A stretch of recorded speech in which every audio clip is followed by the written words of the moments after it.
And what up, fam? Anthony Dream Johnson here today, co-founder of the Redman Group, president of the fucking Manosphere, founder of the 21 Convention, 21 Studios, the 22 Convention, 21 University, and any other brand I decide to make up on any given day. On today's episode 120 of the Redman Group, I'll be joined by a lot of speakers from the recent 21 Summit, Triple Conference Experience, starring and featuring the 21 Convention main event, the 21 Convention second Patriarch Edition, and the 22 Convention to Make Women Great Again. Joining me on the show will be the guys you see immediately here in a second, as well as a few others throughout the show today that are going to join us that spoke at the event.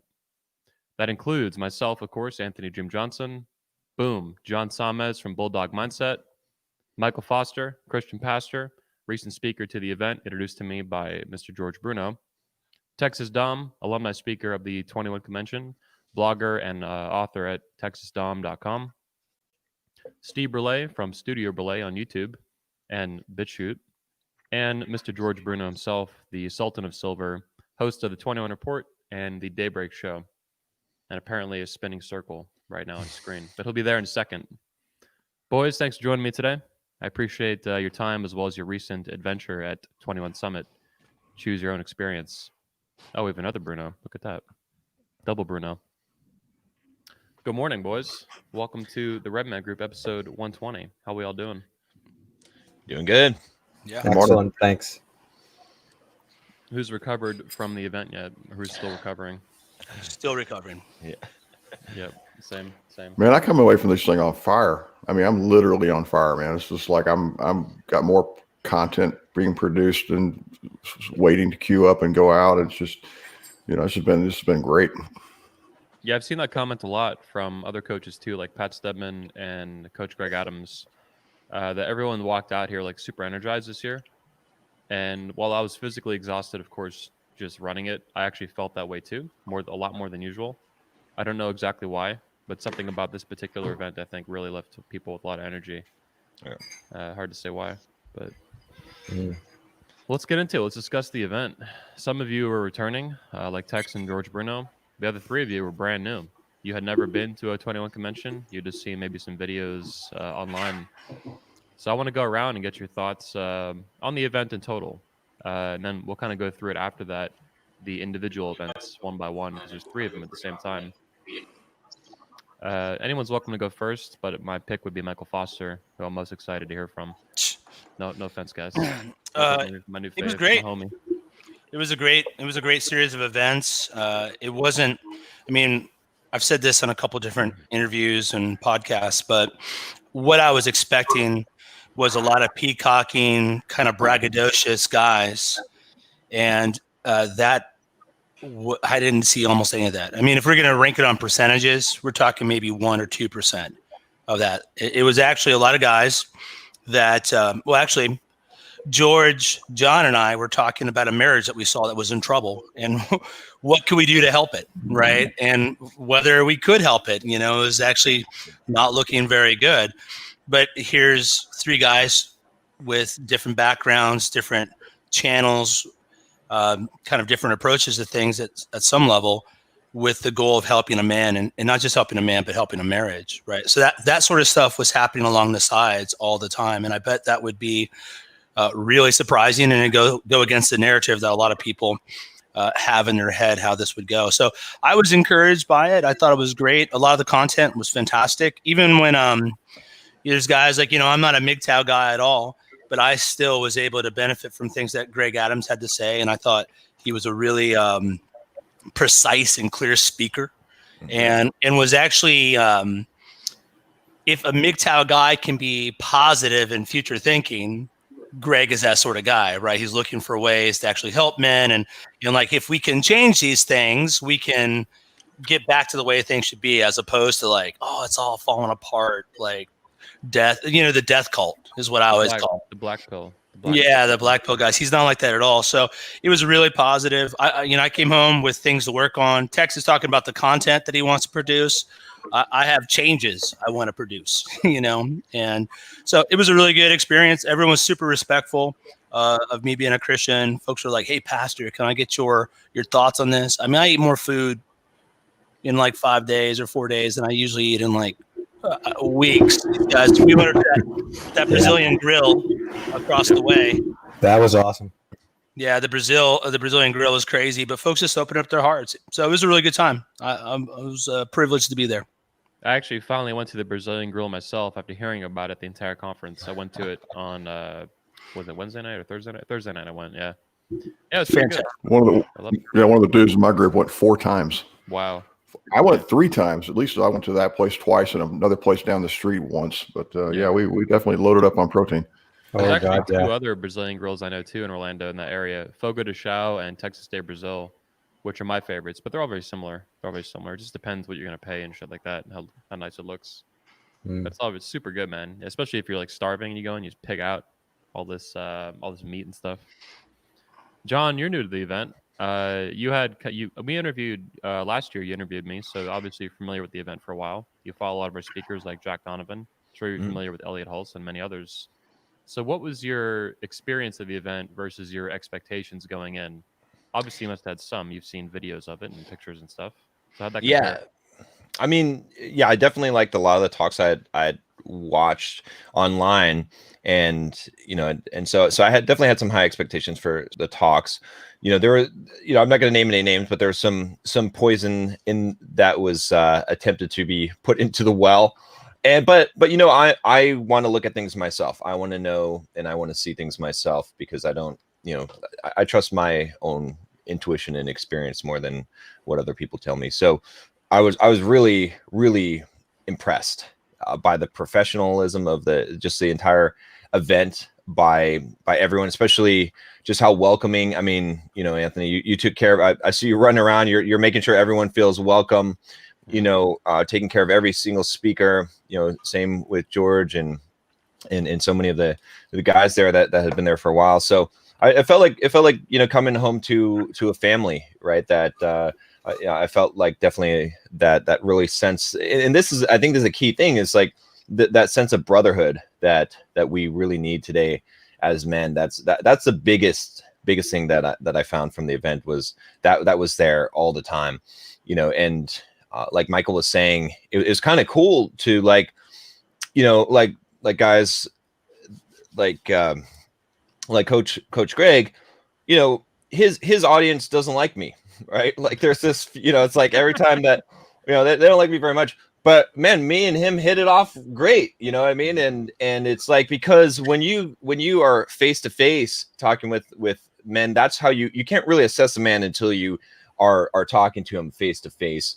And so I really like that, and I'm glad that it was a live event because there's no substitute for that. Just the camaraderie. I hung out with so many people, even some of the volunteers, the crew that you had, some of the younger guys. We went out downtown Orlando, and it was good. I had a good time, and just hearing their stories, seeing their perspective. It's good to see like these younger guys that are in their their early 20s, and to see what are they thinking, like where are they at, where's their heads at, and hang out with them and let them know that, hey, you got guys here that care about you, that are going to help try and guide you, put you on the right path in life. And and so there was just so much of that, so much of that camaraderie, that brotherhood that we really need. It felt like a tribe. So yeah, all the speakers, everyone I talked to, everyone was great. It was just awesome. There were old friends like Elliot Hulse and I'd finally got to meet Jack Donovan in person. We had been talking a lot, and I had him on my channel a couple of times. So it was really cool too, man. The esteemed Reverend, Mr. Reverend. Yeah.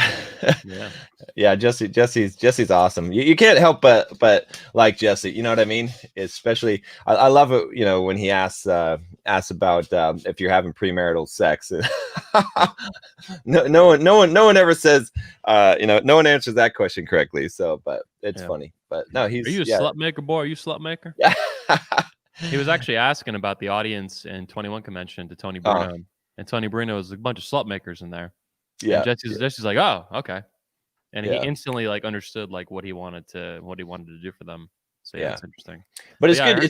It's good to get all those perspectives. I think that's what's so key about it is it's like everyone's welcome, and because there's so much feud online. I can't stand the feud online. We're brothers, you know what I mean? We're men. We have differences, and those things are important. But there, because you're in person, because of the environment that you created there, it's like we can discuss our differences, but we can still have a couple of drinks and have a good time, and no one's getting all upset and angry and acting like female. You know what I mean? It's like we're acting like men there. So I love the Jack Donovan, of course, talks about the tactical virtues: strength, courage, mastery, and honor. For his philosophy of masculinity, which I love and I endorse strongly. But what I take away from it too, that I don't hear talked about too much, except he would say, one of the ways he I think would say this, he has a saying that violence is golden, which you don't hear very much in culture. You hear silence is golden, but he says violence is golden, and he talks about what that means. But how I interpret it too is physicality. Strength typically be associated with physicality, physical strength, not necessarily psychological strength, which is a thing, but that's different. You hear strength, you think about something physical. You think about lifting weights, you think about getting in a fight or something. And with the 21 Convention, 21 Summit, it's very physical. Like you mentioned, it's not a virtual summit. It's a very physicality kind of thing. And that means handshakes, that means eye contact, that means face-to-face interactions, that means dinner, drinks, patting each other on the back, goofing around, horsing around, taking photos together. That physicality is a big part of what makes it special and makes it magical. And, virtual summits are not the end of the world, but generally I'm not a fan of them. I don't like them. They've been a thing since the early 2010s. It's been increasingly like it's a new thing. We're going to do our digital summit. And with COVID, I get it. I mean, this whole pandemic crap makes it hard to do an event. It's a miracle we pulled off our event. But generally, I strongly favor physical events over any kind of digital event. It's just nowhere near the same thing. They're different. It's apples and oranges. And so the naming pisses me off because it like devalues the intensity and the workload that goes into putting on a real conference in any industry, not just the manosphere, any community. So yeah, it's a huge workload. I mean, you guys were there, you saw it. I mean, this is by far the most complex event we've ever put on, and I'm so proud that we did it. But I never done that before, man. To be honest, I'd worked on bigger events. I called it the 3-ring circus, man. Totally, 3-ring circus. Yep. I was thinking of Peter Jackson when he filmed all 3 Lord of the Rings at the same time. You're like, there's got all these crews going all around and everything. Like, there's nothing like shaking a man's hand. Like Jeff Putnam, I don't know if you guys shook his hand, but that guy was like, ugh! And you just really you get the real measure of a man in person, right? And so that part was awesome. Let's get George next. Kind of go through the line here. George, you've been to several 21 conventions, many at this point. 2017 feels new to me, but at this point, that's history. At this point, the 10-year anniversary. We're almost at the 15-year anniversary. Next year will be the 15-year anniversary of our company. So tell me about your experience, not only this year, but how it compares to prior ones, 17, 18, the 3 in 2019 you attended. Talk to me about that perspective that you have. Yeah, good question. I think there was more moving parts than ever. I think the coordination, it was a production. It reminded me of, I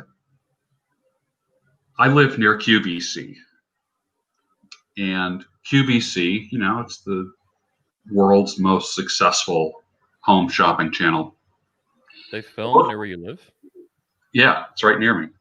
Oh, no. And a lot of my former girlfriends are QVC models, so that has always been kind of convenient too, because I've always said I have access to some of the most beautiful women in the world, and it's been that way for years now.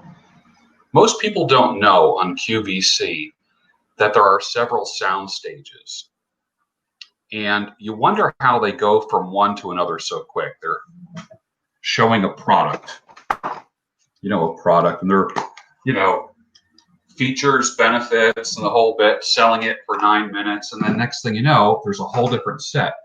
Well, the sets are on a giant turntable that's literally 80 feet. And there's 3 sets that just turn. So one looks like your backyard deck. The next one looks like your dining room. The next one looks like your kitchen. And you wonder how they go from one to the other so fast. Well, they have several of these giant movable turntables. And it kind of reminded me of that, is that there was 3 different things going on at once, on point. Each had their own director.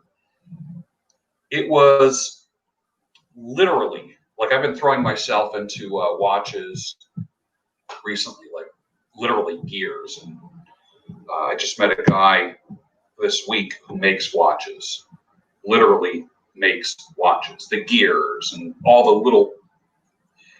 This guy lives looking through a magnifying glass because his world is about that big. Whereas my world, I'm sitting here at my kitchen table. I have a workshop in the garage. I have my shed. And my world is pretty big with the stuff of my world spread out. This guy's world is that big. Everything he works with is within like 1 square inch. And I feel like there was the watchmaker thing going on. There was a lot of moving parts in a small space that had to happen. You had the audio, you had the visual, you had to be on time. You had to make sure that people weren't shiny. People say, oh, I don't need makeup. Everybody needs, so 10 minutes under bright lights, everyone's shiny. Yep. Everybody goes shiny. And in the video world, it's called a hot spot. You know what I mean? Where like their head looks like it's on fire right here, where a light is shining off it. So you had the people like doing the makeup, the powder. You had someone, you know, you were filming in 6K. Come on, man, 6K. You can see an ear hair with 6K. So if a person has a piece of lint, or like I got the white beard, Steve knows what this is like. You know, you get like a white hair on the black shirt and no one sees your face. All the eyes go to the white hair, you know, or if you got like a hair, you know, if you're over 40, you start getting hairs coming out of your nose and your ears. 6K, well, actually with 4K, you know, you can see that stuff. Before cameras went high def, those little things didn't matter. So now we are literally very detailed oriented. It isn't about, please welcome with me, put your hands together for XYZ, and he comes up on the stage. It's now so high tech. You got 2 microphones on people. That never happened before. You got the 4K and the 6K going on. You got 2 or 3 cameramen in each room. You have a director in the back. You had the central command center, which never happened before, which was separate from all 3 stages. Yep. And then each one of us here on this broadcast, I like to look at it this way. When I started the networking group, I don't know, about 12 years ago in Philadelphia, and it grew to about 3,500 people. And I remember taking pride in the fact that I could remember people's names and what they did for a living and one fact about them. Hi, what is your name? What do you do? Tell me something about yourself. So the next month when I see them, it's like, John Smith, you work for IBM. Hey, how's your mom doing? I heard she was in the hospital. You know what I mean? Always like 3 things about people.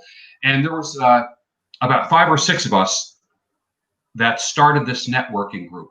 And I called us even though we were the CEOs of the group, I tongue-in-cheek called us the customer service department of that group, because every single one of us was inquiring into people's lives, and it made them come back, even if they didn't benefit from it. You go to a networking event, what do you want? You want business. You hope the next 30 days someone's going to call your number that's on that business card. You're going to create some kind of collaboration or something.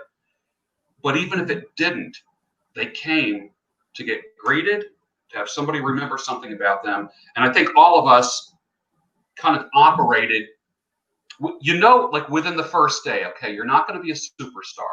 Even like the people with the most amount of followers are still part of the customer service department, which is paradoxical. Think about it. Superstars don't serve. They don't remain superstars for long if they don't serve. I will say that. So I saw people guiding people around. I saw guys who charge a lot of money for one-to-one coaching, doing private coaching. Mm-hmm. I saw people, for lack of a better term, ministering to other speakers, attendees, and such. Yeah, I think Tanner was especially proud to see Michael Foster giving a speech at Patriarch. Yeah. I heard it was pretty close to a sermon, basically, which it is what it is. You know, I'm fine with that. If that's what Michael wants to do as a speaker, then go for it. And Well, but it's so unusual to see a secular conference and then that be well, enabled by an organizer. we give secular sermons, so to speak. I mean, it's, Yeah. I have no Preach, brother, problem. preach.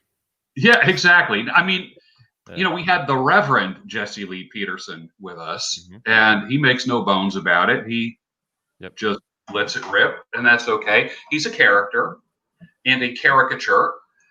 And what's interesting is I think we're all kind of characters. Like if a cartoonist showed up and did caricatures of all of us, I think they'd be pretty on point with our facial features and our bodies and like one little thing about the way we dress. Think about it, we're all characters. No one boring here.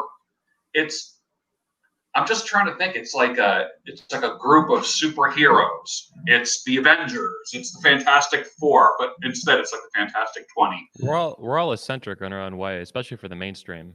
I mean, that's why I think when the mainstream found Make Women Great Again, they really went kind of bananas with it. Because they see all these characters and Molyneux and Cernovich and AJ Cortez and Elliot Hulse and me, and like it's just an endless lineup of like characters that you don't, if you're going to the grocery store, you don't see guys like us usually. But if you go on the internet and you find our content, it's like, whoa, it's a splash of cold water for the average normie, we call them. Well, the other thing is, I mean, if you think about it,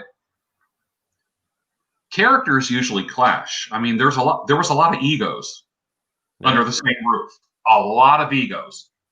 And we kind of respected each other's space and each other's egos. And there was a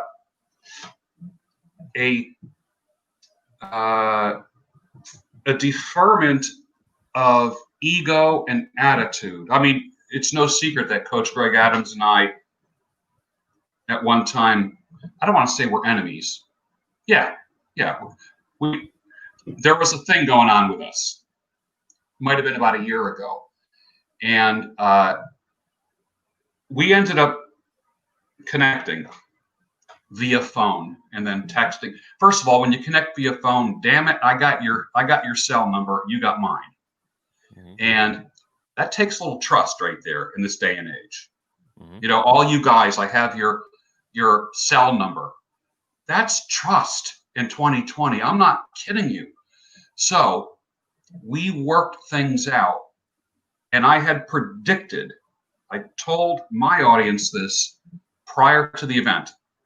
I said, what's going to happen when Coach Greg Adams and I see each other? And I kind of built it up. And you know what it was? Yeah, headbutt. No, it was a handshake and a hug. And it was pretty darn cool. And he was receptive, warm, and there's something happens when you're face to face with other people. I really think that. I think that when you get all those egos together, like I've always said this too, do you really think that Roddy Piper and Hulk Hogan were enemies? Well, when you meet face to face with somebody, there's science behind this. You actually communicate differently. Your brain acts differently, the forebrain. That's 100%. Why people on the internet are fucking nuts because you're lacking that empathy, and you say shit that usually you get punched in the face for. Right. You talk about egos and stuff at the door. The first night at dinner, I'm sitting next to this guy who's got this huge YouTube channel. I got a freaking clue who he is, right? Hey, what's you married? You got kids? What's going on? Who are you? And introducing myself to him, right? Nobody brought their egos with them on this thing, which was really kind of cool. And everyone moderated each other. I noticed, like on panels, so I'm all like, get married, have babies. Sorry, I want to get you to go, but Jeff has a few minutes here. I wanted to get Jeff Putnam in. Welcome, Jeff, to the show. Yeah, Jeff, thanks for hopping on. Hey, what's up, brother? Yeah, man. Really appreciate it. Yeah, we're getting ready to load up to head up to the racetrack. Yeah, man. We're talking about you a minute ago, though. Your strong handshake and how unbelievably firm it was. I felt that too meeting you. I was like, holy shit, my dude almost broke my hand. I love it. Midget strength is real, man. Yeah, man. Thanks, brother. So before you get going, talk to me about your experience of the event. You're a brand new speaker. I'd heard about you for a while, but never met you before the event. It was an experience that I'll never really forget, to say the very least. It was an absolute honor to be able to hang out with all of these people that I've seen and followed online for years now. George is always a class act. Tex, I believe I told him that he was basically the father/grandfather that I never had. Michael Foster lived a mile from me, and we didn't even know it. But, Wow. you know, I had 2 speeches written before I got up on stage, and I'd written them weeks in advance. And I decided at the last minute I'm not using either one of them to get up there and just riff. And I really thought it was going to be something that felt alien to me. But then the energy in that room and the energy that I picked up on from all the other speakers and all the other attendees, I kind of felt like I had a duty to get up there and give it 100%. And I felt like I was in my zone, man. I'm definitely excited to do it again. Yeah, man. I look forward to having you back. I heard you're on fire at Patriarch, man. The pictures came out amazing too. Yep. Like that. Well, the pictures came out amazing because you guys have good editors. I'm not that good looking. You look sharp, man. I'll tell you. It's the beard, dude. It's the lighting. It's all of it, man. It's good stuff. Yeah, the videos came out. So George was talking to you a minute ago about we filmed in 6K this year, 4K and 6K. And I actually drive the guys nuts because I tell them I want to film in 8K as soon as we can, which is like it's doable right now, but it's just a massive pain in the ass. It takes like a lot of money, so we're not there yet. But that's coming. Like I'll do that as soon as we can, just to do it. The Peter Jackson, Christopher Nolan kind of stuff. Yeah, I'd love it. Nice. I think it's gonna make it. It has benefits too. I don't just do it randomly. I think long term it really helps the footage last a really long time, and I think it also can help bypass some shadow banning things. When you have high-tech stuff like that, HDR, 360 video, 8K, 6K, 8K, stuff like that, it's cutting edge. I think YouTube will potentially boost things in the algorithm because of that. So I'm going to test that. That's actually one of the main reasons I did 6K this year for the interviews with George. Yep. But let's get, I want to get Michael Foster on again in a second, but let's let Steve talk first. Steve hasn't contributed yet. Steve, this is your first time speaking at a 21 convention event. You've spoken previously to them many times at the ICMI, the International Conference on Men's Issues. So talk to me about your experience at 21, maybe how compared to other conferences you've seen throughout your life. You're different ages. You've seen a lot more of the world than I have. Right. How did it come out? Yeah. But you've seen more of this world than I have. I've really been in this world for 8 years, more or less. And what's the difference I've seen at this conference is it's much broader in focus. For instance, International Conference on Men's Issues sticks to men's issues, fairly closely. And there's always an element of criticizing feminism because the reality is that feminism dominates our culture and is against most issues that are important to men, like equal parenting. It's feminism that stood against equal parenting since every time it's brought before courts and argued in legislation. So yeah, there's a very broad focus in different areas, but broad areas. For instance, the Patriarch group, I didn't get to see any of those talks, which I would have liked to gotten to see. I did see the panel discussion, and that was really impressive. Really enjoyed that. Made me wish I had seen more of the Patriarch room. But again, I like one of the other speakers mentioned, I had two ideas to present at, and the first one I put aside and rewrote at sort of the last minute, and I actually finished my presentation the morning I was supposed to give it on Saturday and sent you my slides. So I didn't get to see I was working on the presentation a lot of the time that I was there. I didn't get to see near as much as I would have liked to. But I think it was Jeff that was saying he threw his 2 talks to the side and riffed it. And I like that idea. If I'm back next year, I think I'm going to try and go that route because this is a live event. And by foregoing a prepared presentation, I think you can feed off that energy and you can feed off what's really going on right there and the now. I think it's a great idea and it's a great skill to have as well. So I'll probably go that route. I read this one basically because this one that I ended up writing was important to me, especially with the election coming up.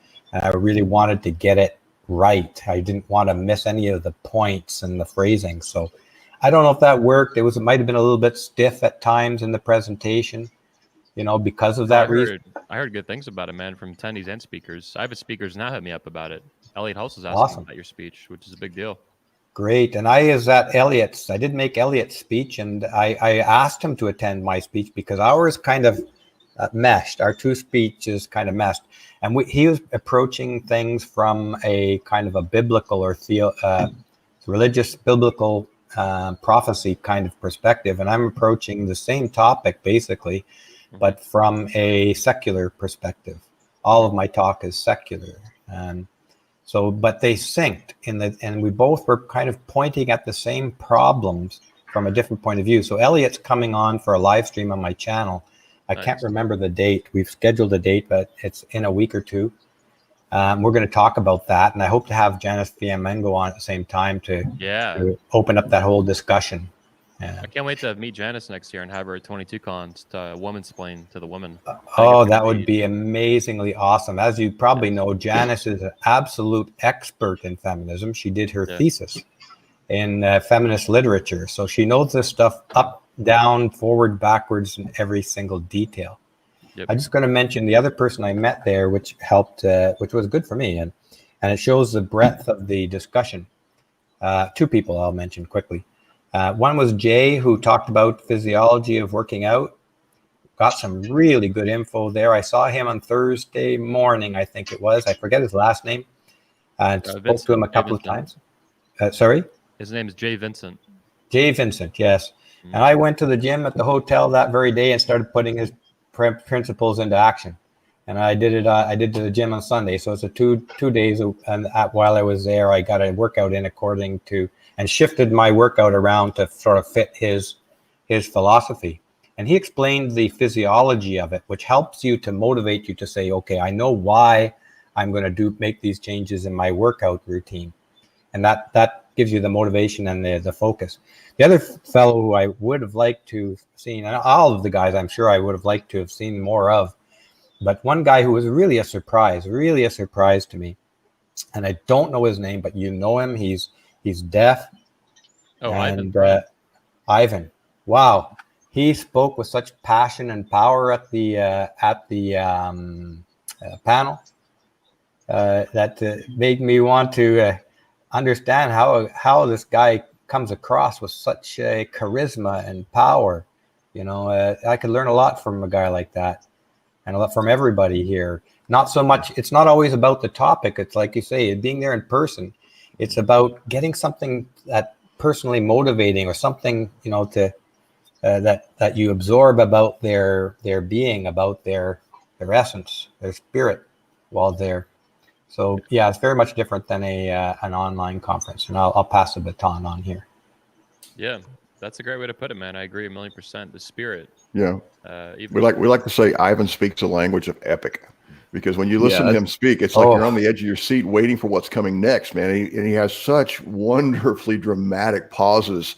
And because he has to enunciate and get his words through. So he speaks with power and passion.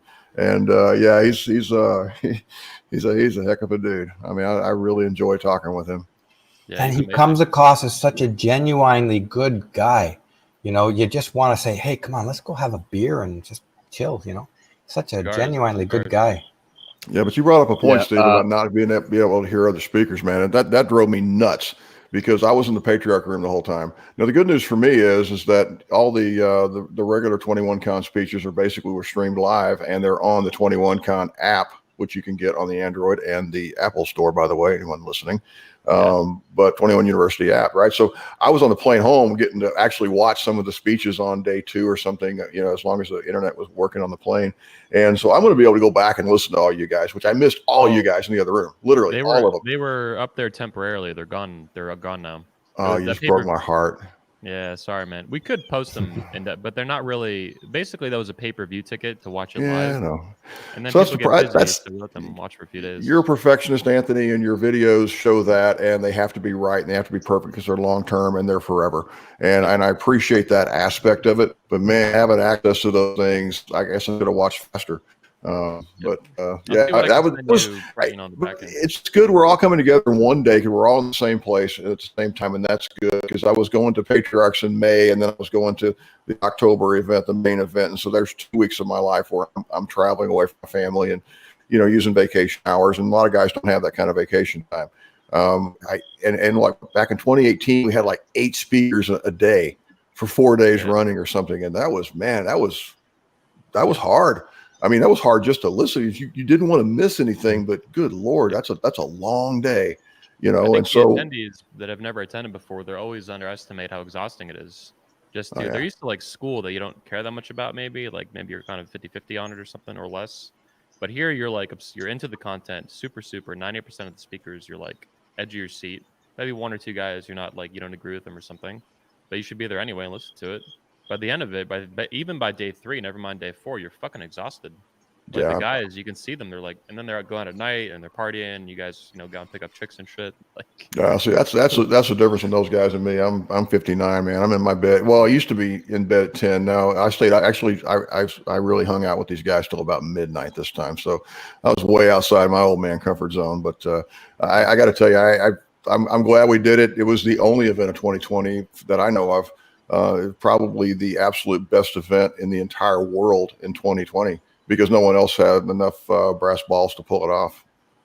Thanks, man. Yeah, I'll agree with that. But gentlemen, I'm going to have to run. I appreciate you guys having me on briefly. I got some, my entire football team of children to get loaded up into these vehicles so we can take off. But it was a pleasure seeing you guys again, and I will definitely check you guys out and speak with you privately here later this week. Enjoy, gentlemen. See you, Jeff. Thanks, man. Ciao. Yep. Yeah, it's been a wild year, Tex. You made a good point with it probably was one of the best event of the year because it's an amazing event that we'd leveled up. Our events are always really good, but not at this level. This is a big level step up. Those of you who are new, John, Steve and Michael, the previous events were really, really good, really high level stuff, professional, but they weren't this complex to put it simply and advanced. To have 3 events going at the same time, plus some workshops going on. Usually we have more workshops because there's not as many conferences. But yeah, it was just an amazing, and to combine the audiences too, and the speaking lineups and all that. I've never done anything like that, never seen anything like that. I've seen a little bit at health conferences, but it's not the same kind of energy that we have, the same kind of magic. Because what we're doing is truly unique. No one else is doing any event like this physically at this point. At closest, you have some FOE meetups, for Hunter's thing or Zach. You have war room meetups, but these are not major conventions where you have different leaders that don't necessarily even know each other. They meet for the first time at the event. Some cases you know each other, from previous events or whatever other events you've been to. Like Michael Foster and George, I think, met at a Christian conference. And Steve had met Terrence Pop, of course, previously at ICMI. But those are the exceptions. Most of the time, if you're new, you don't know a lot of these people. You just see them on the internet. Then you meet and you shake hands, and that could change everything for you. People start businesses, they write books, they go on trips, they do amazing things. So yeah, it's amazing to see it. Michael, you were talking earlier, cut you off just to get Steve or Jeff in and out before you had to run. Did you want to continue on that? Sure. So, yeah, absolutely. So I would say that so this event, we talked about where the manosphere is going and how it's evolving and all that. And I would say, for me, 2 things happen at this event, and I'd love to hear if this was for you guys. So I don't know what's going to happen. I'm not really sure. It's the first time for me coming to something like this, and I don't pick up chicks at all. I'm done with that. I've got 7 kids. I'm not interested in that. I don't care about your notch count. You tell me, I'll probably tell you to repent. But so I don't know what I'm getting into. So day 1 at the Patriarch, Tanner comes out, hits it hard. Zach comes out, hits it hard. And I think, all right, I'm going to go all out. I'm not going to hold anything back.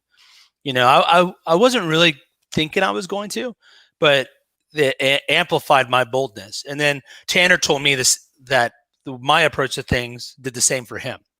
Right. So I think this conference for a lot of us amplified certain aspects of us, encouraged us to be all the more bold in areas. But the flip side is it actually moderated. So I was walking with my wife last night and I was telling her, I'm optimistic. I believe Jesus is king. I think we're going to change things. I think we can turn things around, but the day is dark and we've lost a good the majority of the millennials have been lost, and the Zoomers are in play, and the women out there that these are available to men, and even the men that are available to the women, it's not good. And so some of my optimism has been tempered. It's like a larger, like I have more of a bird's eye view optimism. But after sitting and listening to guys like Greg Adams or other folks that have a different view than me, it did temper me. So what I think this is doing is amplifying aspects of our message, and it's moderating other things. And that's a good development for the manosphere. It means that we're all moving towards reality, because when you sit down and talk to these guys, that, you know, the reality is a lot of folks are not spending time with men, right? They don't really know what's going on. They're just postulating off TV and their past experience. But guys like George here, or Greg, or anyone that's getting constant messages from men and seeing what they're dealing with, it's like influencing, okay, this is what's actually happening on the ground. And so my problem in the church is a lot of the church leaders are older Gen X or boomers, and they're just disconnected from the world we live in. And it's hard to wake them up to it. And even me, as a real young Gen X or Oregon Trail generation, they sometimes call those guys that are born on the edge of the digital and analog switch. You know, so it moderated parts of me. Like, I'm more sympathetic to men. They're like, I can't find guys to hang out with. I can't find good women, right? Where before I was like, I don't know, man, maybe these guys are just weak. Maybe these guys aren't trying hard enough. Like, I got a woman, you know, and I know a lot of guys that are uglier than you, and you know what I mean? But it's like moderating, where I'm like, actually, my level of sympathy has increased. And like, okay, maybe I'm not full of crap, because a lot of guys are. And, you know, you talk to guys, they have every excuse. You know, like guys like, I can't find mentors. I was like, dude, I moved across country to find mentors. Maybe you just don't want it. But then some guys have moved across country and it's not worked out. So I think it's good that we're getting amplified in areas and moderated in others. And so our message is a message of truth. You know, I'm starting to say, live not by lies, over and over again. Let's be truth speakers. And so that's what I think we all have in common, is that we're really concerned about what's happening to the brotherhood of men, right? And we're trying to like actually help them and not give platitudes that don't comport with reality. And so that to me was how I leveled up. I leveled up in amplifying one aspect of my message and tempering another one down. And so I'd love to hear other people's thoughts if that resonates. Well, I'll say one thing about that, which is that one of the really great things about the environment was that there was no pretense, right? It was like any and all discussions were open and you could talk about anything, right? I think a lot of places you go to a specific conference or you're with a specific group of people and you know that they hold a very specific belief system. So you try to conform to that because you don't want to be the outlier in that group, right? But because there are so many viewpoints here and having all three of those conferences at once, because you have, you know, guys like yourself, Michael, who are pastors, who are Christian, or you know, who are, and then you have guys that are more in the pickup community, and you have like all this spectrum, and then MGTOW guys.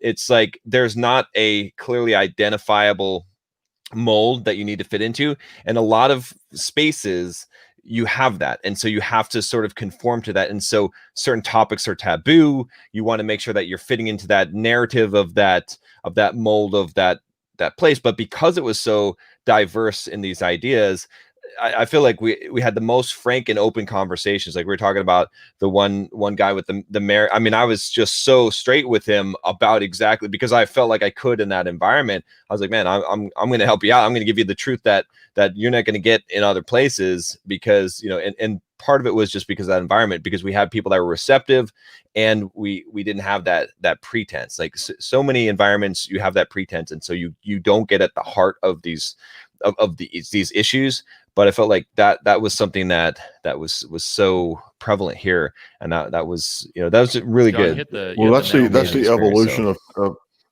that's the evolution of 21Con. Mm-hmm. I mean, I've been blessed to be able to go to 3 years running now, right? And so I've been able to see the evolution coming across, and you know, there are a lot of Christians in that room that have never had anyone come up and actually say anything about God before until this week. And my wife and I have been going back to church for the last year or two now, for the first time in a really, really long time. And I grew up in the church, but I talked after Michael did that later that day. I closed out that day on the very first day, and I was backstage, getting ready to go, and I just said a quick prayer to myself, which I have not done that before. Okay, this is not a bad idea. And what do right? you find in your church too? Is it feminist, like infiltrated and stuff? No, actually, the church we go to is a Bible church here in town, and our pastor is masculine as heck, and he comes across with that. We don't fire and brimstone, huh? No, just a real easygoing guy, but it's just he speaks the truth, and he speaks from a masculine point of view. I mean, I can recognize that, I can pick up on it. That's why we keep going back. But my point was going to be this: is that by day 3, after hearing Jesse Lee Peterson talk as well, and hearing several other speakers talk, and I was really absorbing the moment, I went to go speak for 22Con. And I had a little bit of a God moment, which is kind of really weird for me to admit, but it is what it is. And I'm sitting backstage or behind the little curtain there talking to the gentleman that was standing back there. And I stopped and said a quick prayer, and I felt this real wave of peace come over me. And I knew that what I was about to do was going to be really good. And I did, and I think I did really well at it. And a part of it was that I was just so in the moment and so at peace with where I was and what I was saying, and knowing that these words are going to make an impact on somebody. Not only that, they're being videotaped, man. They're going to never die. I'm going to die soon, one of these days, hopefully not too soon, right? I'm going to be dead. We're all going to be dead. But these videos are going to live on forever, right? And so, give it your best work and do your, like I said, this was an evolution of 21Con for me. And like I said, 2018 was like super red pill, MGTOW, black pill, blah, blah, blah. And, then every year it seems to be just sort of shifting and evolving, which is what we're all doing. We're all evolving. We're men. We don't stay stuck in 2001. We're all continuing to get better and better. And I don't mind the mixed messages. I know there were some dark discussions going on. One of the speeches was extremely dark. But sometimes you got to hear both sides. You got to know evil to know good. You got to know black to know white. So that's okay. All points of view are welcome, and you're intelligent. You sift through it. What works for you, run with it, and what doesn't, jettison. I wanted to mention, based on both of what you're saying and Bulldog, I like calling John Bulldog. It just makes a lot of sense to me for some reason. Last year we had a Manosphere blogger, attend the conference and review it, Legends of Men. And it was a pretty good review. He liked the event a lot, obviously. It's really, really good. Even last year with one event going on at the time out of the 3 for the year. But he did make a comment that I disagreed with strongly. And he was basically criticizing the event for not having enough of an agenda, so to speak. Like, not an agenda like schedule, but an agenda in terms of like message, like some sort of unifying, like almost like a curriculum. Like, it was missing a curriculum for masculinity and for being a man. And I hate that. That's dumb.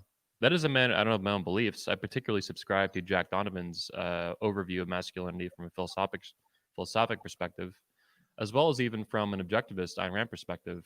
That influences my view of masculinity too, and in addition to being an atheist and things like that. But I really like the fact, like, Bulldog's getting it, and that's what the blogger, I think, missed. It, and even the media, they kept coming at me for 22Con. They kept thinking it's like this curriculum that I prescribe to the speakers, like, okay, you speak on this, you speak on this, you speak on this, and this is make women great again, and this is what we're gonna do. They think I'm like some Cuban dictator, some shit. And the opposite is true. I want you guys to have the exact freedom that you're enjoying to speak.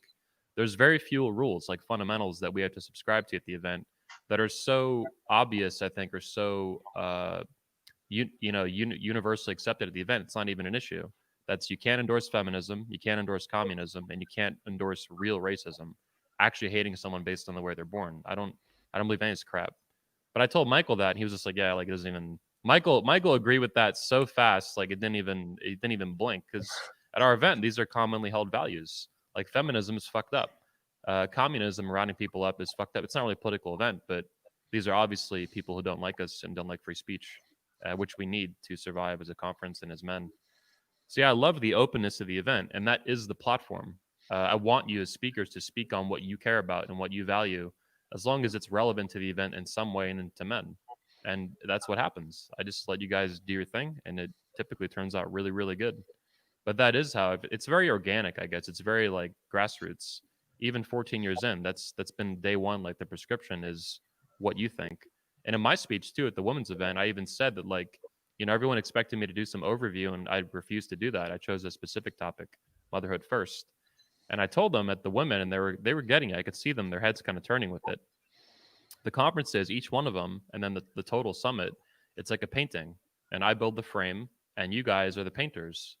I'm contributing to it a little bit, but mostly it's like 90% you guys as speakers. I speak at an event, you know, each one maybe once, and sometimes like a patriarch 0, because I'm not a father, and that's a requirement to be a speaker there, is you have to be a biological father. So father lives matter, 100%. But anyway, I just wanted to kind of comment on that. That you guys are, I like seeing you guys enjoy the freedom to speak your mind, which is rare today, because all of you in some way are like basically shadow banned or silenced, or you're on the verge of that happening to you. But at 21, you don't get that, and you're encouraged to speak what your truth and what is most important to you, what you believe to be real and what you believe to be facts that men need to hear. Whether it's on MGTOW Yeah. stuff, men's rights issues, picking up chicks, being a father, building a family, like anything related to literally being a man with the Y chromosome, none of this trans crap. I'm a big fan. So Yeah, in 2018, I was like, Anthony, what should I talk about? He's like, I don't care. I'm like, well, how about this or this? He goes, yeah, whatever. Oh, really? He goes, yeah, whatever you want to say, just say it. I'm like, Yep. Hey, cool. What's important to you? I mean, I say sometimes like I don't care, but really it means like I don't care because I want you to speak on what's important to you. I can maybe give you advice sometimes or like a direction. I do that with a little bit of speakers, but most of you guys just do your thing, and I love it. And you just send me a PowerPoint or whatever, and you just go. And it's like seeing it. I'd like to touch in on that point, what you're saying there. And it relates to masculinity, I think, to my viewpoint, and what you're suggesting. And it reminds me of this old saying, to thine own self be true. And I think if you hold that to heart, you're going to find your masculinity and your own expression of that. And as you get closer and closer as you grow, it's been a lifetime journey. I mean, I have to constantly meditate on this and say, is this really what I think? Am I being authentic about this? I think the closer you get to that authenticity, the more confident and calm you become with your life, with the people around you, and with expressing exactly what you think is going on in the world. And I know just yesterday, somebody told me on my channel, I'm crazy. They said, I'm crazy. Okay.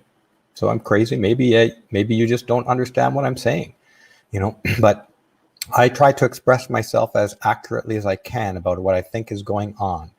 And I don't pretend to be the final word on it, but I'm trying to be authentic to what I really see is going on, even if that's going to get me in hot water.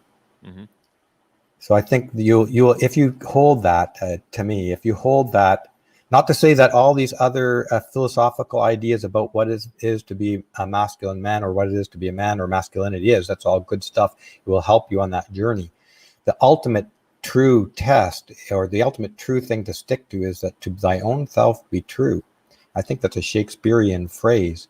And that as an ultimate litmus guide will guide you quite well in life. Yeah, I couldn't agree more, man. And I love the energy too that Michael Foster mentioned as well. I think directly related to this.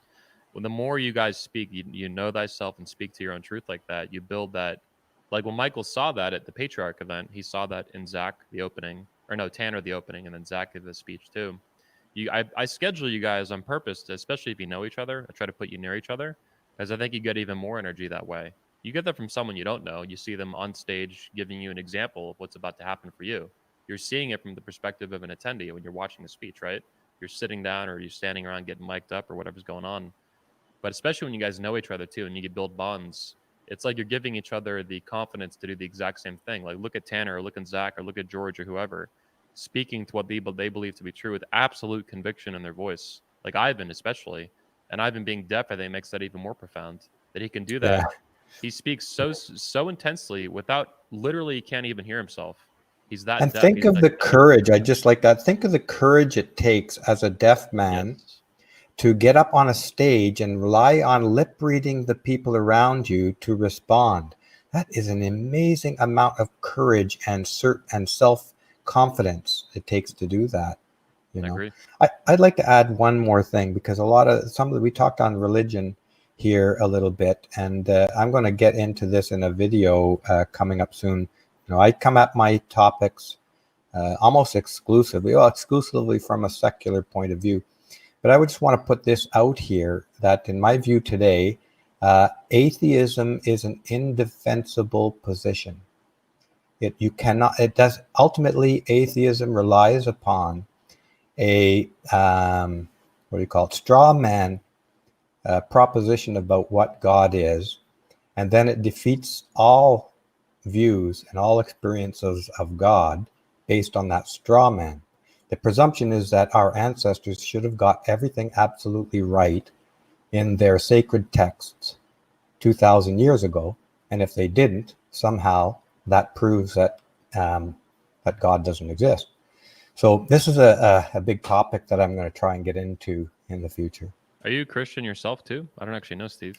Or No. Well, yes, I was born into Catholic Church, and I attended church. But I in my late teens, I got a little bit more serious about it for a little while. But I can't say that I followed Christianity in any kind of deep way. No. But I'm more coming it from the. I'm trying to point this out from the philosophical perspective. For instance, a big claim in atheism is that there's no higher power, for instance, you know. But I mean, we're surrounded by higher powers, and its experiences. It affects our daily lives regularly. Jordan Peterson often talks about this, from simple things like when you come into maturity or what you call when you're first getting sexually mature, that compulsion is not entirely under your control, you know. And there's a lot of examples of this that I'm not coming up with right away. There's a lot of things that are more powerful than us as individuals, and so I would say, Steve, real quick, just real briefly, is that atheism, the new atheism, basically fell apart. It had its decade and a half. Nowadays, most people are agnostic, is what they would call themselves. And there really are two types of agnostics. There is, I don't know if there's a God, and I don't care. I don't know if there's a God, and I'm open to hear what you have to say. And that's the way things are kind of breaking down. And that's why most of the folks that don't agree with me, I met at 21 and 22, fell more in that latter category of very much open to hear, you know, and you can have the conversation there. So I think that's positive. That's good. Yeah, Sorry, go ahead, John. I was gonna say just one thing quickly. I'll add to it because I agree with you that there's no atheists, there's agnostics. Because the reason why I say there's no atheists is because no one who claims to be an atheist actually acts like an atheist would. Like if you truly believe that there's no higher consciousness or there's no morality in the world, your actions would show it, and no one acts that way. No, not even the most ardent atheist ever acts with no regard to morality. So I just think it's interesting. We should have a big debate on this. This could be a lot of fun. Yeah, I have a lot to say on this. Yep. Yeah. Although I don't really I do say atheist, but primarily I'm an objectivist myself, which is a specific philosophy which atheism does not usually entail too much of. It's just a rejection of theisms essentially. Anyway, well, there's also danger. Oh, sorry, you want to change topics? Yeah, because this is such a big topic. We could go on all day. All day. Dude, the red pill and religion is a great thing. We should do that. There we go. Yeah, that'd be a great one. I did want to move on a little bit though and talk more about these specific conferences because we've been kind of reviewing. Everyone here attended different parts of the 3 conference summit, but really it's a summit with 3 different conventions going on concurrently. As of Friday, on Thursday there was only 2, the 2 men's ones. Then Friday, the woman got started for the first time ever. So that was a big deal. But let's talk about these specific events you got to see. You know, Tex mentioned he was pretty much primarily in Patriarchs. I think he should have been a little more social and bounced around and get a little butterfly. But he was a Patriarchs, you know, choose your own adventure. Other guys hugged, 22 strongly, or 21, the main event. So talk to me about the individual conference you saw the most of, or the one that stood out to you. I know for me as the founder, I've seen both Patriarch before and 21. These were the latest editions, so that's a new thing. And Patriarch's still fairly young, but 22Con for the women was brand new. So that was kind of my own personal mini favorite within the larger summit. Although the larger summit still was the main thing for me, just seeing that go on at the same time. It's like having triplets, just pop out of the womb. Boom, there you go. But 22 was really special, seeing the women like that get together, see them argue with each other. I got to see two women argue in the front row during one of the water breaks, and one of them flipped around and she was talking about she liked feminism, this and that, and this girl behind her was just like adamant. She's like, no, feminism is toxic, and she could you could hear the conviction in her voice. And you don't usually see women have these kind of arguments in public. I've never seen that in my life. I'm sure it's happened somewhere, maybe at ICMI or something like that, but this is very rare. And to see them in a public conference, so to speak, if you have a ticket, to argue like this, they weren't yelling, they weren't that combative, but certainly for women, they're raising their voices. And they both felt very passionately about that. So that was just a little moment I saw. But even the speeches and all that going on, seeing male speakers, literally speak to exclusively women for the most part, with the exception of, the camera guys or security guys or something like that, basically. That was pretty special. And it was it was fascinating to see the differences between men and women and how they responded as an audience and how engaged they were and what kind of questions they would ask. Like, I found that the women were more open to asking questions than the men were. Women too, there's similarities in that, like, people can sometimes go off on a story about their life and hog up an enormous amount of camera time, which is very annoying. We really need like a moderator for it, almost like a debate to time the questions and shit. Men don't cry as much as women cry when they're asking questions. Yeah, that happened a couple of times. I had a crier. I was in 22 a bit. I had a crier, but someone else had a crier too. John, did you get a crier? I didn't, okay. but one thing that's really interesting about that whole thing is that you're creating safety, like a safe space. I hate to use the word safe space, but in the true context of a safe space, when you see women getting that emotional, right? So it's good. I mean, it was an environment where femininity was able to blossom, which is a good thing. It's a beautiful thing. So that's a great point. Yeah. Yeah, I agree. And seeing that, seeing them bond like that, and at the end of it, they were all very positive about the event. Some came in more skeptical than others. Some still left feminists. I mean, flat out. They told me they were bloggers and they were attending, as feminists and stuff. But I think even in the most antagonistic of senses, they warmed up, and they're a lot more understanding of like why men are talking about these issues, why we believe what we believe.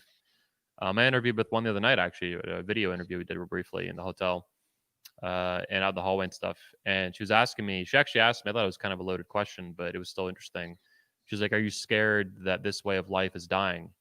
And she was referring to kind of patriarchy and family values and things like that. And the scared part I found annoying, because that's editorializing in a sense that everything is done out of fear. And that's an emotion. And I think that's Scott Adams would take issue with that, for example, the influence guy. But anyway, I did say, I don't know about the fear part, but there's definitely concern that this way of life is under attack and could die. But that was like a bit immediately, all the West is dying. It's not just masculinity and femininity, which I think are the cornerstones of civilization in a sense, because the union of them lead to family, which is the building block of civilization, modern civilization anyway. But yeah, there's definitely concern, but all the West is dying. We're just taking it on and confronting it in a way that mainstream culture has not yet really seen. We are the counterculture in a sense. Outside of politics, there's nothing else that I know of. There's just the manosphere, essentially. And that's why we're the first ones, too, to build media for women, educational media. Were you in there, Anthony, when the woman asked George about beards? Like, what can we do about this beard trend? How can we get rid of all these beards? Whoa, what? Treason. Oh. I didn't hear that. No, there's a lot of questions I did see and a lot I didn't. Like, I did see John Samas here get grilled by the women. And they were trying to tell him he was wrong. They were like, let me tell you why you're wrong. And I could just see John up here. He's like, I'm the speaker. You're the audience. Like, this is kind of a one-directional thing. You're supposed to ask a question, not like correct me. And I had to cut it. Yeah. I was like, all right, we'll talk about that offline. But you handled it really well, because they kept bringing up. They bring up. It's dropping context. Really, they were dropping context with you. You're talking about human sexuality, and they're talking about like chimps and bonobos and shit, which are relevant. We can look at that because they're apes that have sex, but they're not humans. Like, they don't build buildings, they don't go to space. They're monkeys that at best use a spear, and even that is amazing. And we ship bricks when that happens in science, right?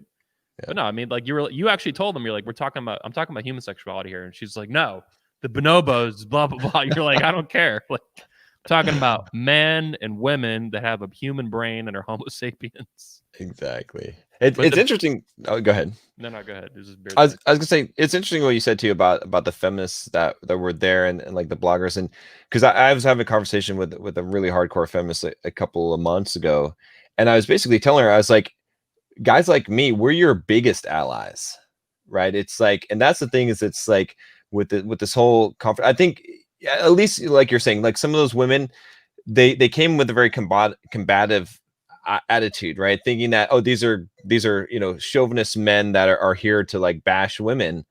And I think a lot of them walked away saying, well, okay, I might not agree with all of this, but I understand that these guys are actually trying to help, right? That they're and that's the thing, is like, we are really the biggest allies for women, that they think that all the groups that they belong to are their allies, but those people don't actually care about individual women. They care about an agenda that they're pushing. And even just in the left, right, just like we just talked about here, right, just the whole idea, this is the most diverse I mean, there's no agenda, like you said, everyone's pushing an agenda today. And what I feel like 21 Convention is promoting is this idea, which is so important, that we've lost in society, is that ideas matter, not who says them, but the ideas stand for themselves. Yes. And that's it's such a critical thing for society to function, for society to advance, for philosophy to move forward, is for us to not look at people and who says things, but what they say, and let those ideas stand for themselves. And I think that's what's so powerful about it. And that's the thing that that's so important, that we've lost. That's why having no agenda is such a critical thing. And so I hope that some of the women that came, that had that combative kind of attitude, that got this message that, look, we're on your side. We're actually very much on your side.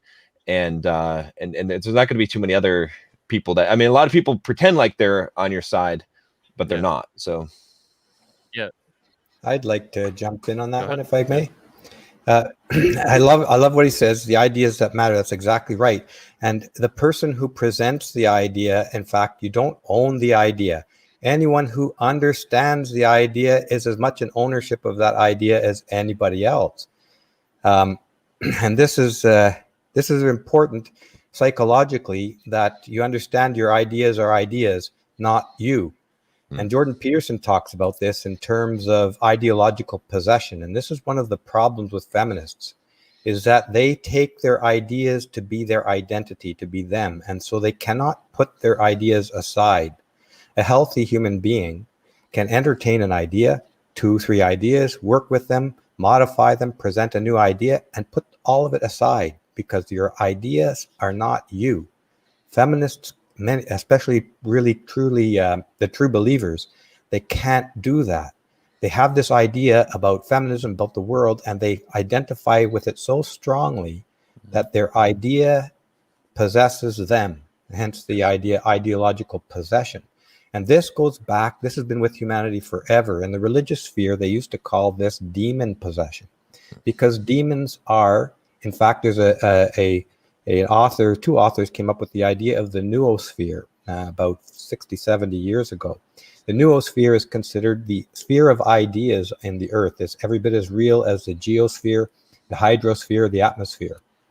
And so in modern terms, a demon possession is really refers to ideological possession. The ideas possess the person as like a demon, and those people act out according to those ideas and have lost their own sense of themselves. In a sense, they don't separate themselves from their ideas. They're part of a cult, essentially. Yeah, like I've seen feminism called a cult a lot of times, not just cancer. And it's very cultish like that.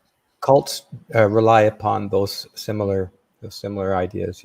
Yeah, same kind of mechanism. Mechanism. And I think that's why the NPC meme, the gray kind of boring meme, especially with the pink pussy hats, if you guys are familiar with that, it's so insulting and triggering to the feminists and any SJW, but especially the feminists. I've seen one with a bunch of little pink hats on it, and they go nuts because that's how they act, that's how they behave. They don't want to entertain ideas separate from their identity. Everything is personal instantly all the time. Anybody who says feminism is anything less than perfect is the devil and must be canceled and is destroyed. And eventually they'll just be saying, shoot them up or chop their heads off and stuff. That's what they do. And just to add on that, what I think came from Jordan Peterson as well is that being really very much committed to pursuing the truth is like a vaccine. It's an immunity to becoming ideologically possessed. But the key to me, what I always think of it is that you are not your ideas.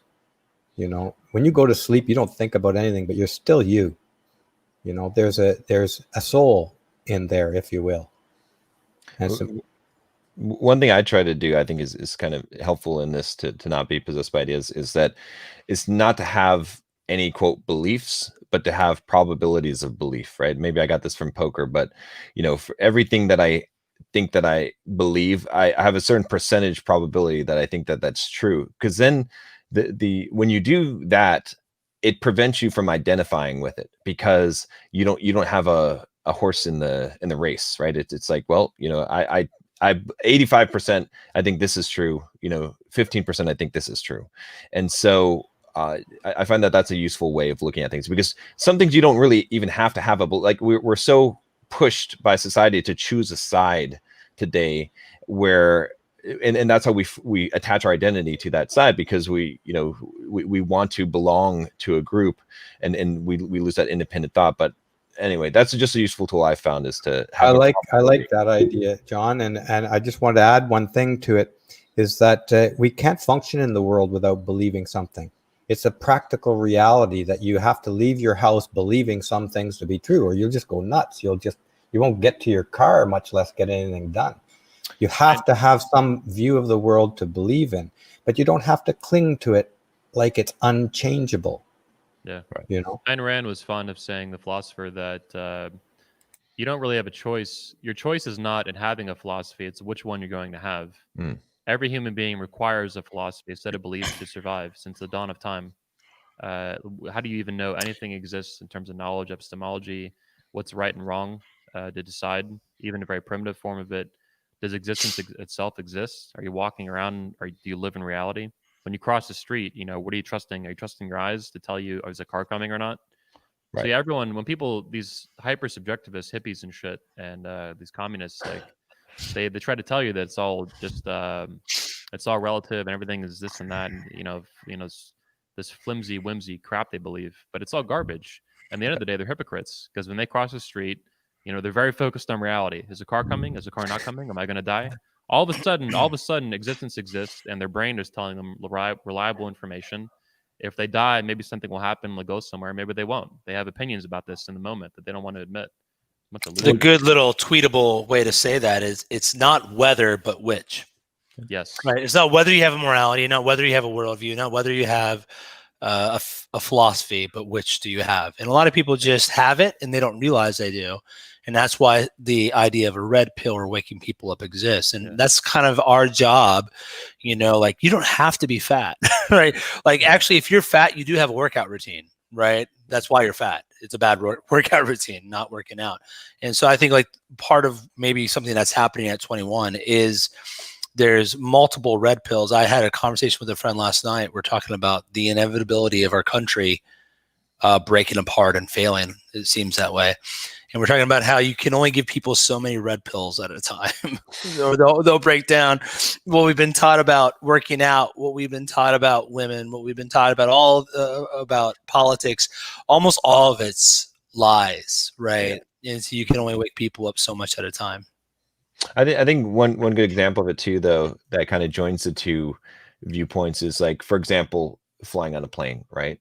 So I'm 99.999% sure I'm not going to die on the plane, but there's that 0.0001% chance that I'm going. So even though I don't have an absolute belief, I operate based on what I think is the highest probability of action. And that's what we all tend to do. We just are not aware that we make those choices, or we instead just firmly believe whatever we hold to be 100% true. And then we can't let it go if it's not. So that's where I think that flexibility comes in. But it's far from the whole idea of everything's relative, right? There's still things, if you roll the dice, even in probabilistic, nature, if you roll a 6-sided die, right, it's going to come up one of the numbers 1 out of 6 times, right? It's not, you can't just imagine whatever you want it to be. So yeah, it's a squishiness that pisses me off today. Yeah. As the abandonment, I think, of reason and rationality just get, and anything to do with organized philosophy, period. Everyone hates it now. All these communists and Antifa and shit. The feminists are the worst. That's why they're so hard to attack. I think that's why it's such a great thing that Trump came around and taught the American people and Western people how to be more combative and aggressive with these flimsy, squishy, slippery weirdos that they never have a particular idea. Even yesterday, we did an interview with BuzzFeed. Me and a couple of the guys here, me, George, Michael Foster, and Steve. And Michael actually got one of the feminists working at BuzzFeed to admit that there were serious problems with like older feminism, and that now they're being corrected in fourth wave feminism, which is just, I disagree, to put it politely, but it's interesting that it's hard to nail the feminists down and any of these like radical lefty weirdos because they're just so slippery, everything about it, like slugs or something, like little slime. Her eye roll was hilarious when I caught her. Oh, hey, we got some more people in here too. We got let's get Jay Vincent in here. Welcome, Jay Vincent. How you doing, man? You're muted. Unmute. Oh, muted again. Almost. You're good. Not very responsive. What's up, guys? There he is. Hey, man, welcome to the show. We're talking about the event. I appreciate you hopping on, man. Yeah, thanks, man. I'm at a dog show. Nice. Freedom, Watch man. some No crazy mask, I bastard see. dogs. Mask-free. No, dude. fuck that. Even though it's Massachusetts, people still don't like them. Yeah, fuck yeah. Hey, so talk to me about your experience at the event, man. This is your first time. You came off a long, you've been watching the videos for years. It inspired you to start a business. How was your experience at your first 21 convention, 21 summit? It was awesome, man. It was cool, like, being around so many just savages, I mean? Yeah. Between, even George, I see George smiling over there. It's just a lot of wise men, John, all you guys. It was just great meeting you guys, meeting people who have kind of the same mindset, same goals, same values. It's tough these days to be around people like this because, in my opinion, it seems like everybody's kind of fucked up. So, like, when I get around people who are similar to me, it's just this great time. A lot to learn. And again, a lot to teach. Got to teach a little bit. Got to take away a lot. Yep. Fucking awesome, man. Yeah, I saw you were both. You got very strong responses at both the men's event and the women's event. Yeah, awesome. The woman really appreciated those demonstration squats. I hear they made a few rounds. It's so funny because, oh my god, I must be so innocent because I had no fucking idea what I like. That they were like, can you demonstrate that again? I'm like, yeah, absolutely. You gotta fucking put your hips back. And they're like, no, man. One more time. Okay. What was your experience between the two events? The differences, speaking to the men versus the women. It seemed, they were both very receptive. Even though what I was saying goes completely against the grain of what everybody believes, it kind of, they're very receptive and it made sense to them. And I really appreciated that. A lot of the times when I say things, especially in the fitness community, people get really butthurt over it because I mean, it's like, I didn't make up the physiology behind exercise. I'm sorry you wasted so much time doing it less efficiently and more dangerously. I'm just here to help you and hopefully you don't do it anymore. But a lot of the times I get into arguments with people and they're kind of upset at what I say. But at this convention, it was great because they were very responsive. They had questions and they seemed to enjoy it. So I was super happy with it. Yeah, man. I thought you did a great job. Thanks. And I mentioned in my interview with George when he interviewed me, I was really proud to see we have a long history of high intensity training at the event, speakers, obviously. And you continued that to the next generation. You're even younger than me. You're 2 years younger than me. You're 30, I believe. Mm-hmm. So to see that move from Ellington Darden, who's like 70-something years old, and Jim Flanagan, and they knew Arthur Jones personally, where this kind of originated. To see that move on to you, it was really special to see that. I thought that was awesome. Yeah, I'm glad to take the torch from them. Like I said, a lot of the criticism about these principles, even though there's, plenty of evidence and supporting research behind it, the people who talk about the sort of thing don't necessarily have what I would consider the desired physique. Fortunately, I have that. So people are going to be more open ears, and they're going to actually listen a lot more than they did to, Arthur Jones and Doug McGuff and, Mike Menser, but Drew Bay. So I'm glad I could bring that to the table, and, hopefully a lot of people will catch on to these principles. Yeah, man, I'd love to do a one-on-one RedMed group with you sometime too. Talk about your experience with training clients and the whole philosophy you subscribe to and its relevance to 21 Convention, the long-term relevance. Yeah. Yeah, absolutely.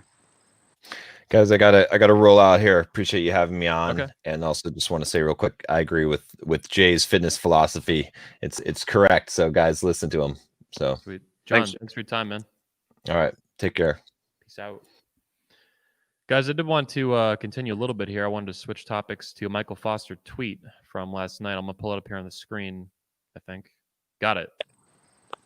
So this is I thought it was kind of interesting. I posted it too on the 21 Convention or Studios community tab. A lot of people are really into it. It's got almost 500 likes in 9 hours. And Michael Foster here on the panel today said that my biggest problem with feminism is that it ultimately is anti-femininity. It treats a woman's natural desire to be a wife, mother, and keeper of a home as settling or something even worse. They see housewife as a pejorative.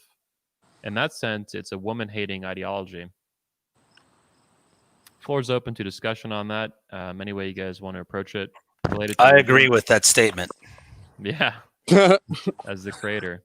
Yeah. Steve, did you have any thoughts on that, or Tex? Let's see. Well, yeah, I think feminism is hatred through and through. I mean, it's anger. And if you look at my video, The Birth of Feminism, I try to explain where that anger comes from. And it comes from a position of envy, especially among the mothers of feminism who started it in the first place.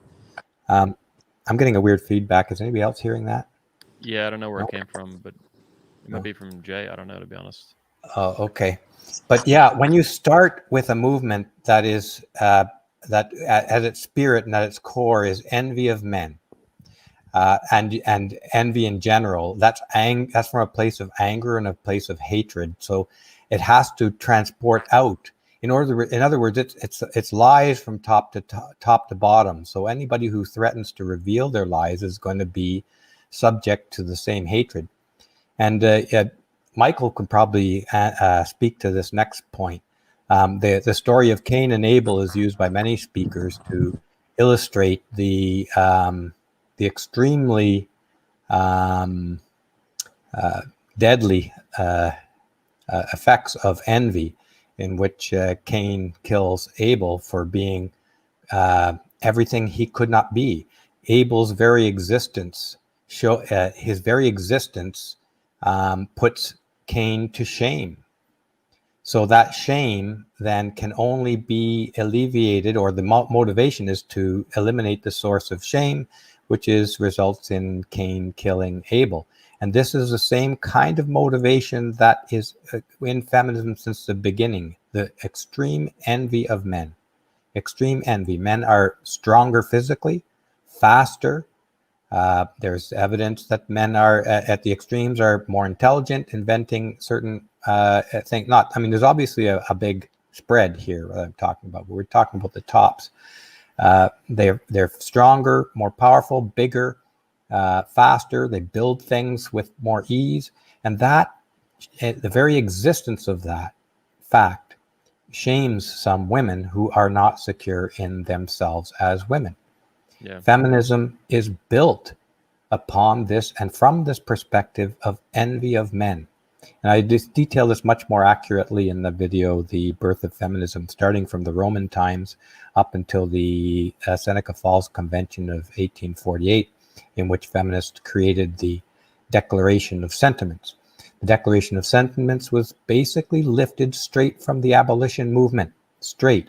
Slavery is a blight on humanity through all of humanity. That's true. Their human beings were oppressed throughout humanity from the very beginning of civilization in the institution of slavery. This was all detailed out in the 1840 Abolitionist Conference, What the feminists did is lifted out that entire narrative of oppression, and they stole it. They stole it from the legitimate group of people who were objecting to the institution of slavery. They took it as their own, and they stole the show, knowing full well that as a victim ideology, they can use this to exert enormous power in the world, especially as privileged white women. I'll pass the baton on there. Yeah, I want to get Michael's take, and then actually I want to ask Jay a question about this a little bit. Sure. So I agree with what Steve's saying. I'm kind of the flip side. So Steve's focusing on the envy of masculinity, where I'm focusing on the rejection of femininity, right? So we're looking at the same thing from two different perspectives. I like to do this with feminists. They're real easy to trap because their worldview is nonsensical, it's irrational, it doesn't agree with reality. And that's why someone like Sachi, who's written books or whatever, it's not really hard for me to walk her into where I want her. And yeah, I did it on purpose. And because they're all about choice. No, they're not. They're not about choice. If a woman chooses to be a wife and a mother, they're looked down upon. And if anyone that's read Betty Friedan, read Schulman Firestone, read any of the feminists, and I've read all of them. It's what I studied in college. I love radical feminists because they're honest. They're like, the problem is why we can't be equal to men is because we're mothers and we're wives, and we have to destroy that, right? So we're saying we can't be equal to men because we're women. That's exactly right. And they're the ones who just hate the fact that there's any differences at all, and that to them means inequality. Oh, they're shaving. They're like, I had this one. She's like, just to spite you, I'm going to shave my head. Is what she said on my Twitter. I said, picture it didn't happen, right? Like, go ahead, shave your head. But to spite a masculine man, she's got to shave her head. She's being honest. And so what I want them to see is that you hate your body, you hate your sex. You are against women. I'm for them. I want a woman to be free. So the thing is, a masculine man creates a space for a woman to be soft, to be tender, to be what she is. And a feminine woman, all she does is charge a man up, right? My wife's in my corner and she charges me up and she stands with me. And in this way, we work together. That polarity isn't just about revving up the marriage bed and having sex, but that polarity, like when they come together, it leads to a life that's vibrant. And I look at feminists and I'm like, I don't want my daughters to have that life. Your life sucks. You're so angry all the time. And this stupid blue hair, you look like a anime character. I mean, all this stuff is dumb. And you're not happy. The proof's in the pudding, right? And so I just want to tell them, like, look, you're against women. I'm for them. I wish you wouldn't hate on women the way you did. You feminists are misogynists. It's like the most ironic thing of all time. And all you got to do is go read their stuff. And then you'll quote Schulman Firestone to them and Betty Friedan and Simone Beauvoir. You quote them. They'll say, well, no, we don't agree with that. We're fourth wave feminists, which is it even a thing? Who knows? Like, that's like a new creation. I don't really buy it. But then once they say that, you're like, all right, so are you correcting first, second, and third wave feminism? Well, and then she started using adverbs. Everything's in adverbs. The road to hell is paved with adverbs. As soon as you're using words with ly at the end, possibly, maybe, they're making conditional statements. They're trying to get, it's like Jell-O, they know you're trying to nail them to the wall, and you got them. As soon as you hear someone spitting out adverbs, they're cornered and they're trying to find a way out. And it's because she knows it's nonsensical. And it's like Marxism. Marxism is a word game because it doesn't comport to reality. So everything is and Steve, you clearly are an expert in this area. I can tell by the way you talk and so that's what I try to do. I try to see women like, I'm trying to tell them don't hate women. And that's really if you think about 22, what's so powerful about it is when you say make women great again, that's not a negative statement, right? That's a positive statement. They take it as a negative, but they know the truth. They're the ones that are drinking themselves to death. They're the ones that are overdosing on prescription drugs. They're the ones that are hooking up with some dude on Tinder over and over again. Themselves to death too. They're the American women are the fattest women in history. They're miserable. The CDC. They're miserable, and no one has the guts to tell them. In the church, pastors will not tell the single women in the church that I tell the single women the same thing. Like, if you don't change, you're going to die alone. That's what's going to happen. Bottom line, if you don't stop this, that fat guy that you think you're above, you're not above that dude, and you could have a happy life with that guy. You guys could grow together. But these our whole culture has lied to women over and over again. And so when someone tells the truth, it's American Idol, right? The guy comes in there, and everyone knows Simon's the best dude because some guy sings and he's terrible, and Paula Abdul and Randy Jackson, I haven't watched this in years, obviously, always tells, oh, well, you're not that good. And Simon's like, you're terrible. You shouldn't sing. You should find another job. And the guy's like, what are you talking about? My mom tells me I'm great. That's the American women. No one's told them the truth. You can't sing. You're terrible. Do something else. You're fat. You're miserable. You're destroying your life. You're wasting your best years on career. This is not going to be good. Your 40s, 50s, and 60s are going to be absolutely miserable. Yep. And that's what 22 is trying to do, saying like, look, this is a mistake. We want to help you. And that's a good message. That's positive. I can be part of that. Yeah, Janice Fiamengo, the professor, the woman that went on Good Morning Britain with me, Steve's a good friend from Canada, she made that description immediately too, that observation, that unlike toxic masculinity and the future is female, a lot of negative messaging, particularly the toxic thing, our message is positive. Make women great again. You might not agree, but we believe it's it's from a positive position.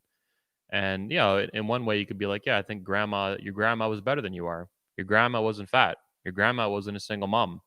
Your grandma lived a better life. She was more feminine and she was more happy. If you had asked her at her 25 years old if she was happy or not, she would have a higher chance of saying, yes, I'm happy. I like my life. Statistically, now that's fallen off a cliff. Women are less happy and more miserable, self-reporting than they've ever been. Grandpa had a better grip strength than I did. Right? Yeah. We know that's happened. But here's the thing. I'm not willing to let that continue. My son is going to have a better grip strength than me. Good. And so men are like, we want to change, but the women have been so coddled that they're not used to this. And we have to say, yeah, grandma was sexier than you. Yeah. Grandma was able to cook. She was able to manage her house, but it doesn't have to stay that way. You can change and your daughters can be better than you. Let me pass this off to Jay then. This is a perfect segue. That's a good way to put it too, Michael. So Jay, you spoke on strength training to both high intensity training, but basically strength training, lifting weights more or less, or body weight, or whatever the case is, to the men and to the women. But most women would not associate lifting weights with becoming healthier and more feminine. They usually either they don't do anything to work out, or they're like cardio bunnies or something like that, right? All kinds of screwy, made up bullshit they do in the gym, right? You look on Instagram, just endless litany of just random stuff they make up. So talk to me about women who are skeptical of lifting weights. Can lifting weights for women, is that a good thing for them? Is that going to make them masculine? Will help them be more feminine and more healthy? Hormones, biology, neurology? Mm-hmm. Well, the thing is, a lot of people over the past, probably since the Arnold Schwarzenegger's days, people got very interested in fitness. And when that happens, the water becomes very, very muddied with mostly misinformation.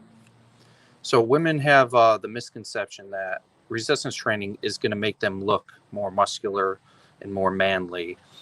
And like I said in the talk, I mean, what exercise is in a nutshell is simply a demand or a stress on a muscle's ability to produce force. However you create this stress is completely up to you. There are more efficient ways to do it, just like there's more efficient ways of travel.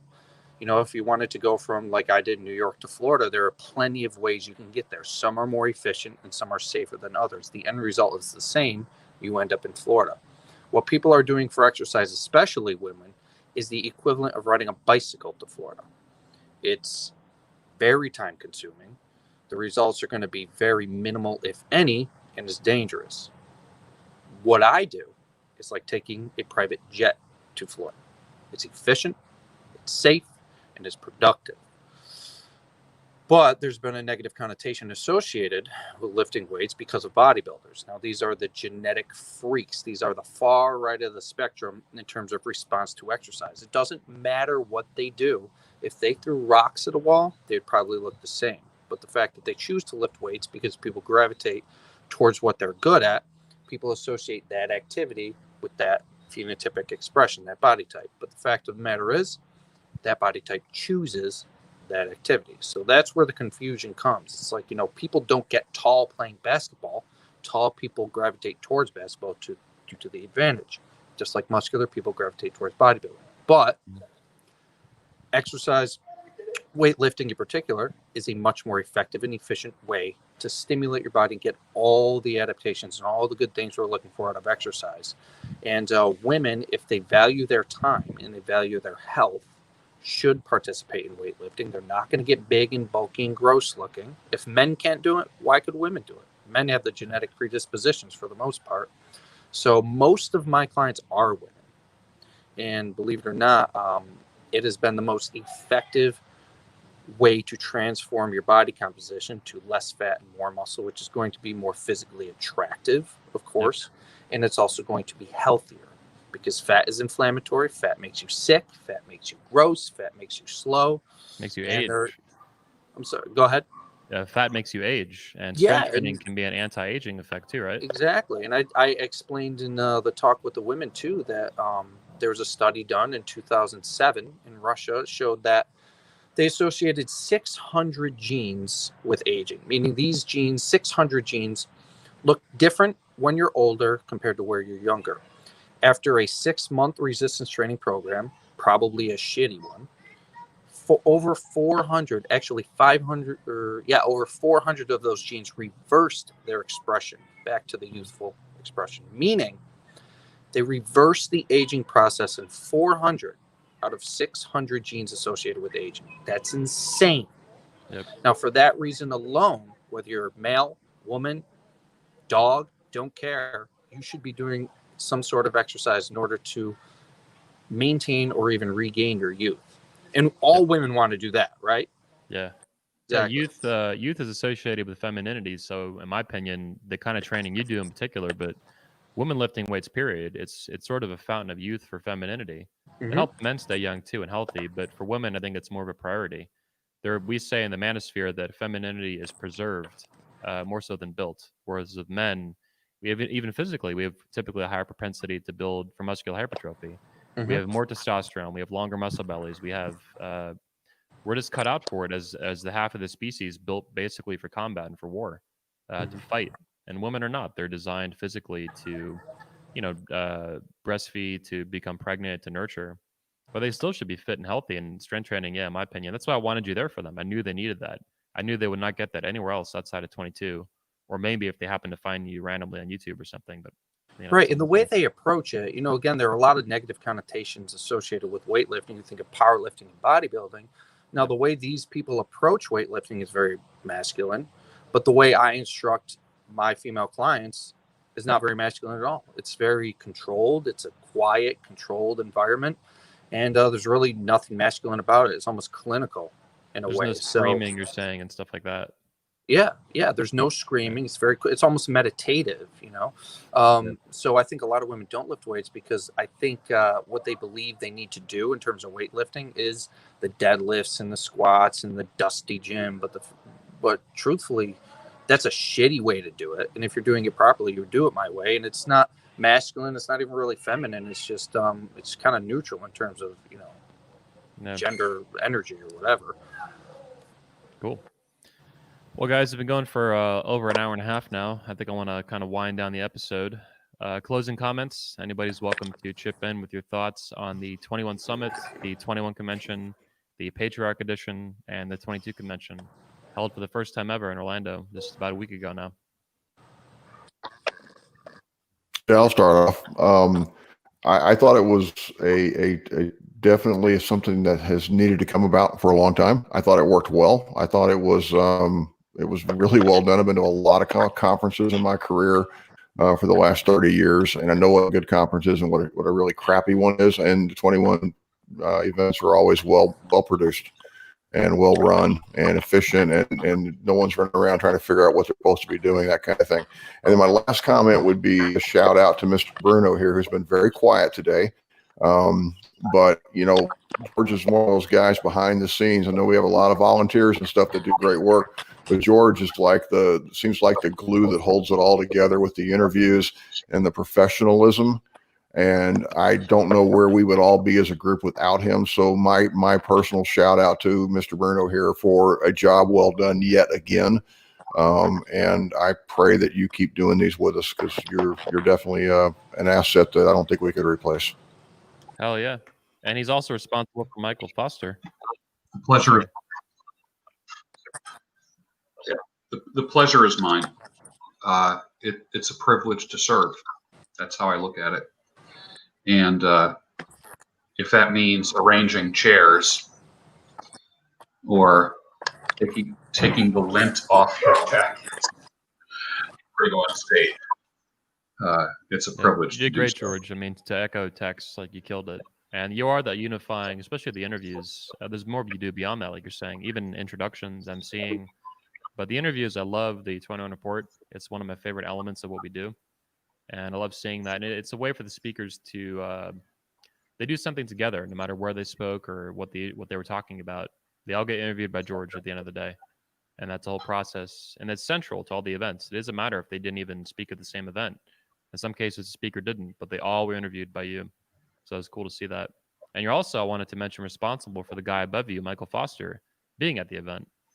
If it weren't, I had heard about Michael Foster from you a while ago, early on, but again, you made it a point to bring him up, and so you're the reason that we had him as a content contributor at the event, 2 events, and you changed the course of the event because of that, and I appreciate that immensely as a founder. Thank you. Thank you, George. Yep. Any other closing comments, guys? Thank you. Otherwise, we will end out the episode. But it's been an awesome episode today, guys, being here with you.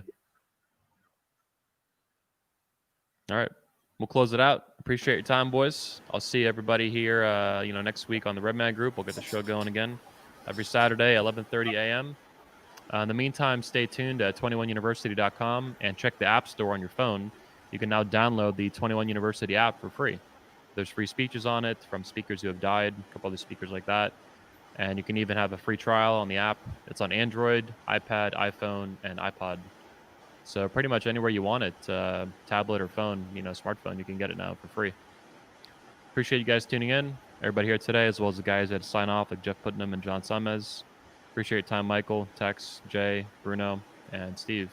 I will see you soon and next year at the 21 Summit in person. We'll shake hands again. Peace out.